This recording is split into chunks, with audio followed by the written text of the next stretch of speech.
हर व्यापक सर्वत्र समाना, प्रेम ते प्रगट होई मैं जाना। हर व्यापक सर्वत्र समाना, हमारी संस्कृत क्या कहती है, वेद हमारे सामने है। सर्वत्र जैसे कि बिछा हुआ है, कोई चीज आकाश जैसे दिखाई देता है सर्वत्र, तो आकाश से भी सूक्ष्म आत्मा है, जीवात्मा और परमात्मा। तो सर्वत्र है बिछा, ऊपर नीचे दाएं बाएं आड़े तिरछे, जहां जहां हमारी दृष्टि जा सकती है। हमारी दृष्टि कहां तक जा पाएगी, वहां वहां हर जगह वो विद्यमान है। अन्य मत मतांतरों में है कि जैसे कहा जाता है कि ऊपर वाला जब भी देगा देगा छप्पर फाड़ के, ऊपर वाले तेरा जवाब नहीं, और ऊपर वाले को जो मंजूर है। सब लोगों ने कहना शुरू कर दिया। हम अपनी संस्कृत को नहीं जानते। ऊपर वाला क्या, कोई जैसे कि रेलवे में वो केबिन होती है, स्विचमैन होते हैं, केबिन मैन होते हैं, एक जगह बैठ करके सिग्नल डाउन करते रहते हैं। तो ऐसा नहीं ऊपर बैठा हुआ कोई आदमी है, वो परमात्मा बैठा हुआ है ऊपर, हम सब लोगों को नियंत्रित कर रहा है, ऐसा नहीं। कण कण में हमारे अंदर भी है, बाहर भी है।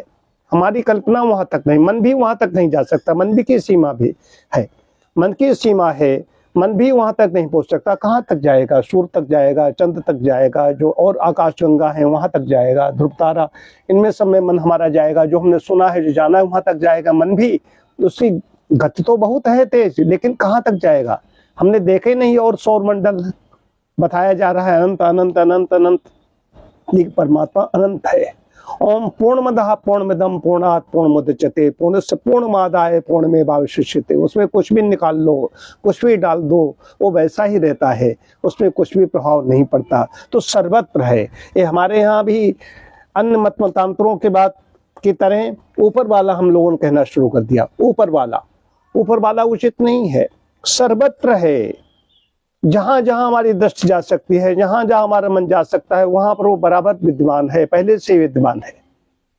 हमारे अंदर एक एक कोशे कोशे में जो हम सोच हम उसका चिंतन नहीं कर सकते हैं। जो तमाम माइक्रोस्कोप से उसमें हम देखते हैं, ऐसे ऐसे लेंस उनसे देखते हैं, कहाँ तक सूक्ष्म देखोगे वहां पर भी जब है ही नहीं, वो तो निराकार है।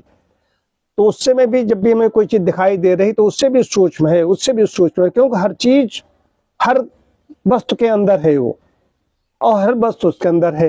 तो बड़ा से बड़ा महतो महियान, बड़े से बड़े की कल्पना हम कर सकते हैं, उससे भी बड़ा है वो, हर चीज उसके अंदर है। और छोटी से छोटी चीज की कल्पना हम कर सकते हैं, उसके वो हर चीज के अंदर है। ये समझने की बात है। तो हर व्यापक सर्वत्र समाना, गोस्वामी जी ने क्या लिखा, सर्वत्र है, समान रूप से विद्यमान है, ये नहीं कहीं कम ज्यादा है। जैसे जल है, अब कहाँ पर प्रकट होता है, सत्संग कर रहे हैं तो वहां पर इसकी चर्चा हो रही, मंदिरों में जाते हैं तो वहां पर इसकी भगवान की बातें वहां पर है, तो सर्वत्र। उसी प्रकार जैसे जल यहाँ पर भी है, लेकिन जल जाएंगे तो कुआं में जाएंगे, तड़ाग में, तालाब में जाएंगे, नदियों के पास जाएंगे, हैंड पाइप के पास जाएंगे।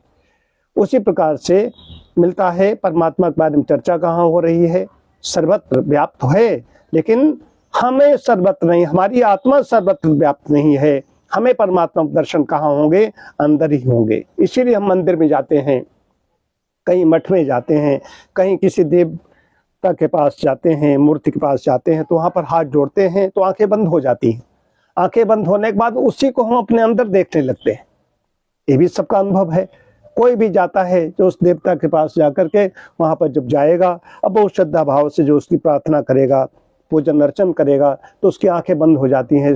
वो परमात्मा हमारे अंदर है, हम उसके अंदर ही दर्शन कर सकते हैं। और समाधि अवस्था कही गई जब दोनों मिलकर के एक हो जाते हैं। इसीलिए जागृत स्वप्न सुषुप्त 3 अवस्थाएं होती हैं। तुरीय तुरीयातीत और भी आगे क्लासिफिकेशन किया गया है। तो हम सुषुप्त में जब चले जाते हैं, तुरीय तुरीयातीत में होते हैं, तो कहते हैं आज तुम 6 घंटे सोए, 8 घंटे सोए, हम एक बार भी नहीं उठे, इतनी जल्दी सवेरा हो गया। इसका मतलब वो क्या, सुषुप्त अवस्था थी, तुरीयावस्था थी, लेकिन किसने जाना इतना हम सोए। वो आत्मा, उसमें आत्मा परमात्मा एकाकार हो जाता है। तो सर्वत्र व्याप्त है, इसको ध्यान रखना है। ये नहीं कहेंगे कि सिर्फ ऊपर वाले तेरा जवाब नहीं। ऊपर वाला जब भी देखा देगा, चप्पर फाड़ के दे देगा। ऊपर वाला सिर्फ नहीं, ऊपर भी है, लेकिन वो ऊपर ही है ऐसा नहीं है। इसको समझने की आवश्यकता है। ओम शांति शांति शांति।